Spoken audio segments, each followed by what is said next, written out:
So today we have with us Gaurav Oza, All India Rank 204 in CSC 2025. गौरव ने graduation IIT BHU से की है electrical engineering में and ये इनका सिक्स्थ अटेम्प्ट था। तो congratulations Gaurav on getting all India rank 204। Thank you sir. अच्छा गौरव, जैसे मैथ्स आपका ऑप्शनल है तो जैसे पहला क्वेश्चन यही हो सकता है कि भाई आपने इलेक्ट्रिकल जैसे आपका डिपार्टमेंट है तो ये मतलब कैसे चूज किया आपने मैथ्स क्यों लिया आपने? सर जब प्रिपरेशन स्टार्ट कर रहे थे तो एक हल्का सा आइडिया था कि ठीक है ये सब टॉपिक्स हैं ऑप्शनल के लिए। तो इलेक्ट्रिकल का एक सबसेट है, मतलब मैथ के टॉपिक्स। और मैथ सब्जेक्ट भी अच्छा लगता था। मैंने तो उस समय क्या किया था, मैंने मैथ के क्वेश्चन पेपर्स कुछ डाउनलोड किए प्रीवियस ईयर के और उनको देखा। तो बहुत सारे टॉपिक्स तो जैसे हम लोग बैचलर्स में करते ही हैं अपना न्यूमेरिकल मेथड्स, लीनियर अलजेब्रा। तो बहुत सारे टॉपिक्स में ऐसे लगा कि नहीं, ये तो मैंने कॉलेज में पढ़ा है, ये मैं कर लूंगा। 3D भी देख के ऐसा लगा। और बहुत सारे टॉपिक्स नए लगे। तो मैंने ऐसा उस समय सोचा था कि अगर ये मुझसे नहीं भी हो रहे तो भी तो ठीक ठीक मार्क्स का पेपर मुझे अभी भी अभी ही कॉलेज के कोर्स से आ रहा है। तो ऐसा सोच के मैंने कर लिया था कि ऐसा तो नहीं होगा कि नए टॉपिक्स में कुछ भी नहीं सीख पाऊंगा। फिर जब सीखने लगो तो आप सभी सीख जाते हैं, उसमें वो इशू नहीं होता है उतना। तो ये मेरा लॉजिक था उस समय लेने का। थोड़े से चीजें जो मुझे नहीं पता थी कि मैथ ऑप्शनल थोड़ा सा कभी कभी करने में लेंदी लग सकता है, लेकिन उसके अपने एडवांटेजेस हैं, वो शायद मैं थोड़ा सा आगे बताऊंगा अभी। हाँ। अच्छा ठीक है, जैसे आपने मैथ्स एक बार डिसाइड कर लिया तो फर्स्ट इटरेशन में आपको कितना टाइम लगा? सब्सिक्वेंट कितने इटरेशन आपने किए? सर जब मैंने फर्स्ट टाइम किया तो मुझे लग रहा है मुझे कुछ लगे होंगे 5 से 7 मंथ्स। मतलब अगर आप दिन में 2 से 3 घंटा पढ़ रहे हैं मैथ को तो मुझे लग रहा है एक इजी पेस पे 5 से 7 मंथ्स लगते हैं। मतलब नॉर्मली ऐसा नहीं कि आप दिन भर मैथ कर रहे हो। और इसके अलावा भी अगर आप कुछ थोड़ी सी प्रैक्टिस करनी पड़ती है क्वेश्चंस की। और फर्स्ट आइट्रेशन में सर फिर मैंने तो फुल कोर्स नहीं टारगेट किया था, जैसे कि कुछ कुछ टॉपिक्स थोड़े से डिफिकल्ट एंड पर होते हैं। फ्लूइड हो गया, और थोड़ा सा वो फिजिक्स वाला पोर्शन हो गया जिसमें सारे ही मैथ वाले स्टूडेंट्स थोड़ा सा पीछे हटने की कोशिश करते हैं। या एब्स्ट्रैक्ट मॉडर्न अलजेब्रा हो गई। तो इन वाले टॉपिक्स को मैंने थोड़ा सा लाइटली किया था फर्स्ट आइट्रेशन में। और फिर जैसे सेकेंड आइट्रेशन किया तो इन टॉपिक्स को भी पूरा नहीं करने की कोशिश की। अब इनका कुछ पार्ट किया। और फिर सब्सिक्वेंट आइट्रेशंस में मुझे लग रहा है थर्ड आइट्रेशन तक मैंने कहा कि अब इतना ही मुझको मतलब मेजरली टारगेट करना है। तो ये राइट। मेरा रहा था सर। ठीक है, सो मैथ्स में पीवाई क्यूज जैसे आपने कब कहाँ तक के किए और हाउ यू फील कि पीवाई क्यूज की इम्पोर्टेंस कितनी है? सर इस ऑप्शनल में मैं बाकी ऑप्शनल्स का तो नहीं जानता, लेकिन मैथ ऑप्शनल में पीवाईक्यूज की बहुत ज्यादा इंपॉर्टेंस है। मतलब स्टूडेंट कभी कभी ये सोचते हैं कि मैं सीधे 330 340 अगर टारगेट कर दूं, तो मैं सबसे कहता हूं कि इतना अच्छा है कि अगर आप इस ऑप्शनल में पीवाईक्यूज अच्छे से करके जा रहे हो, तो अगर आप कोई कैलकुलेशन मिस्टेक नहीं करके आ रहे हो, तो मैं मजाक नहीं कर रहा हूँ सर, 260 270 ये इम्पॉसिबल नहीं है सर। मतलब अगर आपने जो पीवाईक्यू में डुएबल क्वेश्चंस आते हैं वो जब आप इस ऑप्शन की तैयारी स्टार्ट करते हो तो आप समझ जाते हो कि ये मैट्रिक्स का क्वेश्चन है, ये एनालिटिकल ज्योमेट्री है, ये तो बेसिक कैलकुलस है, लैग्रैंज है। तो वो सब जैसे आप एक बार पीवाईक्यूज में ये इतनी बार पूछे जाते हैं, आप ये वाले एरियाज मास्टर कर लेते हो, तो 250 60 70 ये एक मतलब अटेनेबल स्कोर हो जाता है, जो कि मेरे हिसाब से बाकी ऑप्शंस में शायद इतना इजी नहीं होता है 260 70 जाना। और ये तो आपने पूछा था मैंने कहाँ तक किए थे। तो मैंने मेजरली 2008 के बाद वाले पीवाईक्यूज देखे हैं। और वैसे तो दो लास्ट 10 ईयर के मैं ज्यादा फोकस करता था, लेकिन मैंने किए 2008 के बाद से हैं पीवाईक्यूज। राइट। हाँ, जैसे अगर अपन इस साल का ही पेपर देखें तो मेजरली पीवाई क्यू थीम पे बेस्ड था। अगर CC 2025 देखें और इन जनरल भी पीवाई क्यूज तो जैसे आपने बोला कि 260 टाइप की चीज़। अच्छा, इसमें आपने एक चीज़ बताई कि कैलकुलेशन एरर ना हो। हाँ। तो इसमें मतलब आपका क्या एक्सपीरियंस रहा कि भाई मिस्टेक मार्किंग होती है या नहीं? लेट्स से कि जो भी आपका आंसर है उस पे, और उसके बाद की एरर रेक्टिफिकेशन के आपके क्या मेथड्स थे? सर मैं स्टेप मार्किंग पर ज्यादा रिलाय नहीं करता हूँ। मैं मान के चलता हूँ कि आंसर सही आया तभी कुछ होगा। हो सकता है वो लोग स्टेप मार्किंग करते हो, इंटरनल तो मुझको नहीं पता। लेकिन मैं अपने एंड से मान के चलता हूँ कि अगर आंसर गलत है तो भाई ज्यादा नंबर नहीं एक्सपेक्ट करने हैं। राइट। लगता है अगर आप बहुत अच्छे से प्रेजेंटेशन देते आ रहे हो, सब थ्योरम का नाम ये सब, तो कुछ मार्क्स आपको डेफिनेटली अवार्ड होते होंगे। लेकिन अपने एंड से नहीं सोच के चलना है कि मैं आंसर गलत हो गया तो चिल है।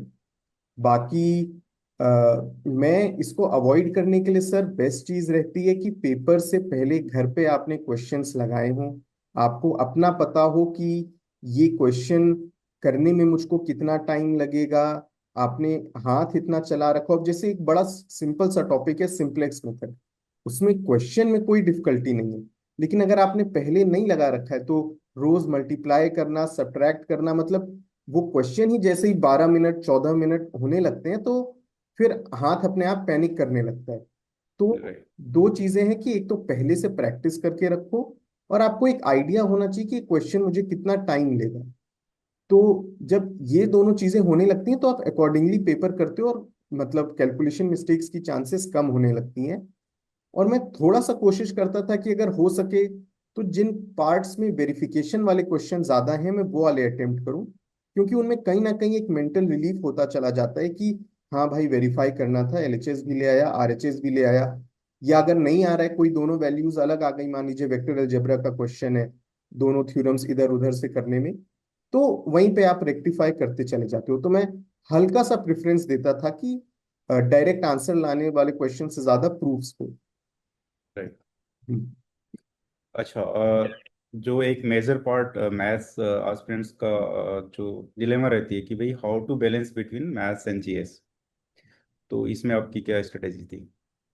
हाँ तो सर इसमें इनिशियली, क्योंकि देखिए मेरे 6 अटेम्प्ट हैं, तो मैं ये बहुत प्राउडली नहीं कह रहा हूँ, लेकिन जो जो गलतियां कर सकते थे मैंने की हैं। तो मेरा ये टेक अवे रहा कि देखिए स्टार्टिंग में तो आप सब कुछ स्टार्ट में साथ में ही करते हैं, चीजें सही भी होंगी गलत भी होंगी। लेकिन इसमें मैं थोड़ा सा प्रीलिम्स को भी थोड़ा सा लेके चलता हूँ साथ में कि मेंस की जीएस की प्रिपरेशन ऐसे करनी है कि वो होलिस्टिक हो। ऐसे नहीं सोच के करना चाहिए कभी कि अभी मैं सिर्फ प्री का पढ़ रहा हूँ या अभी मैं सिर्फ मेंस का पढ़ रहा हूँ। थोड़ा सा होलिस्टिकली पढ़ना चाहिए। मैं अपने दोस्तों में हमेशा कहता हूँ कि मेंस इतना अच्छे से तैयार रखो कि कभी भी जिस बार प्रीलिम्स क्लियर हो उस बार मेंस ना रुके। और रही बात जीएस और मैथ को कैसे साथ में बैलेंस करना है, तो मेरे लिए पर्सनली मैथ एक ब्रेक जैसा होता था कि शुरू में जैसे सुबह उठा पढ़ने में मन नहीं लग रहा है तो मैथ मुझे अच्छा लगता था कि ठीक है, कोई ऐसा टॉपिक उठा लिया जिसके क्वेश्चन मुझसे बन रहे हैं, तो थोड़ा सा मेरा एक फ्लो बन जाता था पढ़ाई का कि ठीक है कुछ क्वेश्चन बन गए, कुछ एक दो डिफिकल्ट टॉपिक देख लिए, तो वो अपना 2 ढाई घंटा मैथ देख ली। फिर अपना बाकी दिन जीएस किया। जीएस से मैं थोड़ा सा मतलब मुझे खुद को ज्यादा फोर्स करना पड़ता था। तो फिर जैसे शाम तक लगा कि ठीक है अब हो गई जीएस, तो अपना फिर थोड़ी सी और मैथ देख ली। तो मेरा ऐसा रहता था सर। लेकिन बहुत ज्यादा उसमें परेशान नहीं होना है।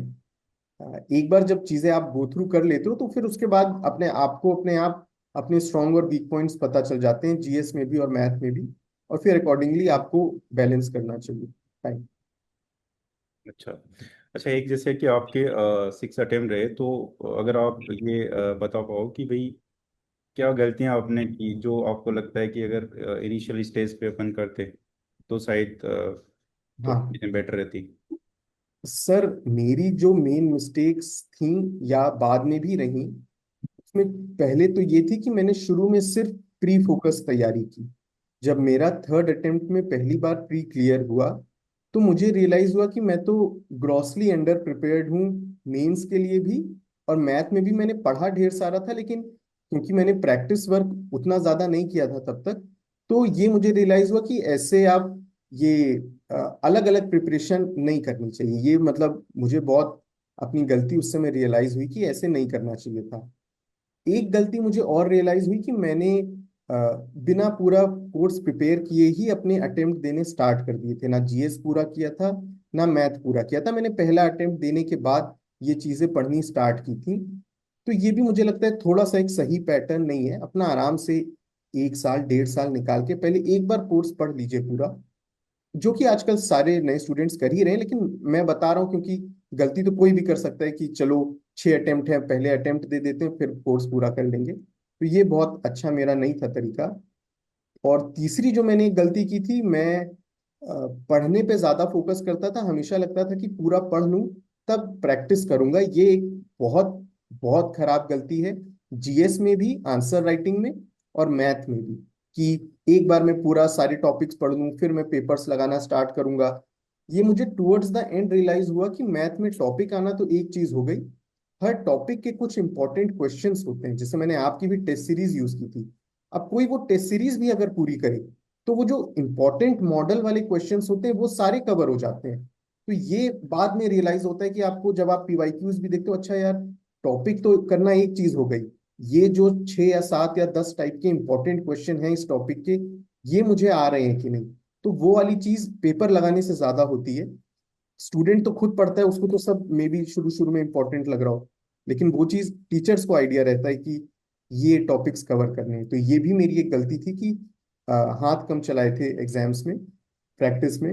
और सर एक मेरी और गलती रही, ये शायद मैथ ऑप्शनल के लिए स्पेसिफिक हो, कि मैं जब प्री की तैयारी करता था तो मैं मैथ को लगभग लगभग छोड़ देता था।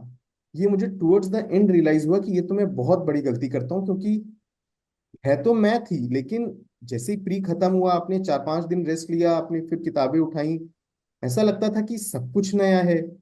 तो राइट। फिर मुझे बाद में लगा कि अगर प्री के साथ थोड़ा थोड़ा वो, मे बी मैं थोड़ा और इस पे डिटेल बाद में दे सकूं, कि मैथ करते रहना चाहिए थोड़ा सा ही, तो बहुत आपको कॉन्फिडेंस बूस्ट होगा जब प्रीलिम्स खत्म होगा कि मैंने 7 या 8 टॉपिक तो कर ही रखे। तो ये वाली कुछ मेरी मिस्टेक्स रही है सर। राइट। अच्छा, जैसे आपने ये बताया कि भाई प्रीलिम्स के टाइम जो 3 4 महीने होते हैं तो मैथ्स को भी नहीं छोड़ना चाहिए, तो इसके लिए क्या आप शॉर्ट नोट्स पे रिलाई करते थे? अगर इफ यस तो शॉर्ट नोट्स क्या तरीका था आपको बनाने का? तो सर मैंने कुछ टॉपिक्स में डेफिनेटली शॉर्ट नोट्स बनाए थे, पर मैं अपने शॉर्ट नोट से ज्यादा मैंने क्वेश्चंस को टिक कर लिया था कि ये क्वेश्चन मुझे मुश्किल लगा, या इस क्वेश्चन में बहुत अच्छे से स्टेटमेंट्स लिखे हैं कि कैसे आंसर लिखना है, तो इसको रिवाइज करना है। तो टुवर्ड्स द एंड ऐसे हो गया था कि हर टॉपिक में मेरे 30 35 40 या जितने भी, मतलब हर टॉपिक के इंपॉर्टेंट इंपॉर्टेंट क्वेश्चंस तैयार थे, कि ये एक मॉडल, ये मैंने एक मॉडल चूज कर लिया कि मान लीजिए लीनियर अलजेब्रा है तो ठीक है, एक क्वेश्चन इनवर्स का आएगा, एक ऐसे ऐसे करके। तो हर टॉपिक में जो इंपॉर्टेंट पैटर्न्स हैं वो मैंने टिक मार्क कर लिए थे। तो अगर मुझे कोई भी टॉपिक रिवाइज करना होता था तो मैं उसके वो 30 40 50 60 जो भी क्वेश्चन है उनको रिवाइज करना सही समझता था। बाकी मैंने शॉर्ट नोट्स जैसे मॉडर्न अलजेब्रा में स्पेसिफिकली बनाए थे, या कहीं भी जहाँ फॉर्मूले बहुत ज्यादा हों, जैसे कि फ्लूइड हो गया या मोमेंट ऑफ इनर्शिया जैसे टॉपिक्स, तो वहां वहां मैंने अपने फॉर्मूले बनाए थे और मैं उनको रिवाइज करना सही समझता था। ठीक है। अच्छा, जैसे इस अटेम्प्ट में आपके करेक्ट अटेम्प्ट अगर आप रिकॉल कर पाओ, और जो रियल मार्क्स आए हैं। सर इस अटेम्प्ट में मेरे 280 आए थे। और इस अटेम्प्ट में तो मैं अपने रियल मार्क्स इसलिए, मतलब करेक्ट अटेम्प्ट इसलिए नहीं पता क्योंकि ये मेरा आखिरी अटेम्प्ट था और ये आखिरी पेपर होता है, तो मैंने बस हाँ, सही बात है। और आके फिर मैंने कुछ भी नहीं ऐड किया था कि अब सब कुछ अब जो होना है वो होगा। लेकिन मुझे ऐसा लगता है, ऐसा मेरा मानना है कि अगर आप 400 या 370 से 400 में आप ठीक ठीक अपने हिसाब से करके आते, जो कि बहुत ज्यादा नहीं है जो भी मैथ ऑप्शनल की तैयारी कर रहे हैं, तो आप 280 से 310 के बीच में कुछ एक्सपेक्ट कर सकते हो। ये ऐसी मेरी कैलकुलेशन थी, या थोड़ा और भी ज्यादा, क्योंकि हम लोग कभी कभी स्टेटमेंट्स उतने अच्छे से नहीं लिखते। मुझे तो लगता है जो लोग ज्यादा अच्छी प्रेजेंटेशन करके आते हैं वो लोग 10 20 मार्क्स और एक्स्ट्रा ही मान के चले। लेकिन जैसे ये होता है ना, स्टूडेंट्स कहते हैं फिजिक्स वाला नहीं होगा पार्ट, ये नहीं होगा वो नहीं होगा, तो मैं तो सबसे कहता हूँ कि अगर तुमसे सारे फिजिक्स वाले भी नहीं बने, अगर तुम अटेम्प्ट कर रहे हो तो भी 430 का अटेम्प्ट हो जाता है। मैं कहता हूँ उसके ऊपर तुमसे एक दो क्वेश्चन गलत भी हो जाए, नहीं भी बन रहे, तो भी 390 380 हो जाता है। और 380 करके भी अगर तुम 300 मार्क्स तक ला सकते हो मैथ ऑप्शनल में, तो अ, और ज्यादा, बल्कि 380 पे 310 320 भी जा सकता है, लेकिन मैं 300 290 मान के चलता था। तो बहुत सही है सर उस सेंस में मैथ ऑप्शनल। ठीक है। अच्छा, आपका मैथोक्रेट के लिए कोई फीडबैक? सर मैंने तो मुझे मैथोक्रेट का ये दोस्त ने बोला था कि एक नए टीचर हैं, उस समय आपने नया नया यूट्यूब चैनल स्टार्ट किया था। तो आज भी मेरा वहाँ मोमेंट ऑफ इनर्शिया की क्लास में कुछ कमेंट भी है कि सर ये परपेंडिकुलर एक्सिस थ्योरम कैसे यूज करते हैं, और आपने वहाँ रिप्लाई भी किया है उसमें। तो मैं आपके फिजिक्स के वीडियोस तो मैंने सबसे पहले आपके फॉलो करने स्टार्ट किए। तो जब मुझे धीमे धीमे रियलाइज हुआ ना कि मैंने ये आपसे बोला कि टॉपिक आना एक चीज हो गई, क्वेश्चंस उसके जो इंपॉर्टेंट क्वेश्चन है वो आपको आते हैं कि नहीं, वो ज्यादा मैटर करता है। तो मैंने उस सेंस में फिर आपका पूरा फिजिक्स वाला पोर्शन देखा कि ये वाले टॉपिक्स तो मेरे उतने स्ट्रांग नहीं थे, तो वो मुझे बड़ा सही लगा आपने जो फिजिक्स वाला पोर्शन समझाया था। फिर फिर मैंने आपके कुछ टॉपिक्स और देखे, मैंने आपका कॉम्प्लेक्स एनालिसिस देखा है, और ऐसे करके जो जो एरियाज मुझे घर पे बैठा रहता था वीक लगते थे तो वो मैंने देखे थे। और फिर बाद में मैंने आपकी टेस्ट सीरीज भी यूज की थी। और मुझे याद है कि जैसे कुछ चीजें जो मुझे आती भी थी, मुझे लगता था मुझे आती हैं, जैसे लाप्लास में कुछ चीजें थी, तो मैंने गलती की थी, आपने पॉइंट आउट किया, तो मुझे उनसे ये रियलाइज हुआ कि अरे हमारे दिमाग में हो सकता है हमें चीजें सही से आती हूँ, लेकिन जब टीचर पूरा आंसर पढ़ता है, वो पॉइंट आउट करता है, तो वो चीज मुझे बहुत सही लगी। और कुछ कुछ क्वेश्चंस में आपने जैसे बोला था your solution is correct but this is a faster way to do it in exam, तो ये सब चीजें बहुत मदद करती हैं एग्जाम में कि क्योंकि आपने एक जगह टाइम सेव कर लिया तो बहुत फायदा तो होता है सर। तो मैंने आपकी टेस्ट सीरीज पे रिलाई किया था, और वो मैं आखिरी टाइम तक, मतलब अपने आखिरी अटेम्प्ट तक, मैंने ली तो पहले थी उससे, लेकिन उसमें जो भी क्वेश्चंस मुझे इंपॉर्टेंट लगे थे उनको मैं लास्ट अटेम्प्ट तक रिवाइज करके जाता था सर। तो ये मुझे, और प्लस आपसे थोड़ा मिलना भी हुआ था, वो मुझे लगता है कि थोड़ा सा एक टीचर का नेचर अच्छा हो थोड़ा। आपने मुझे एक जीएस वाले, आपको शायद याद ना हो, आप एक फ्रेंड के साथ आए थे, उन्होंने हाँ। जीएस की भी टिप्स दी थी कि अगर तुम जीएस में बहुत नहीं 30 मार्क का हो, लेकिन एक एवरेज या बेटर देन एवरेज भी तुमको करना है तो क्या करना चाहिए। तो वो सब सर चीजें थोड़ी सी टीचर से जो गाइडेंस मिलती है तो हेल्प हुई थी बहुत मुझे। हाँ। एक्चुअली वो friend he is currently IRS, वो मेरा ही बैचमेट है केजीबी हाँ। से। हाँ। हाँ हाँ, थैंक यू गौरव। अच्छा, आपका एस्पिरेंट्स को क्या सजेशन रहेगा, जो आपकी जर्नी है उससे जो आपने सीखा?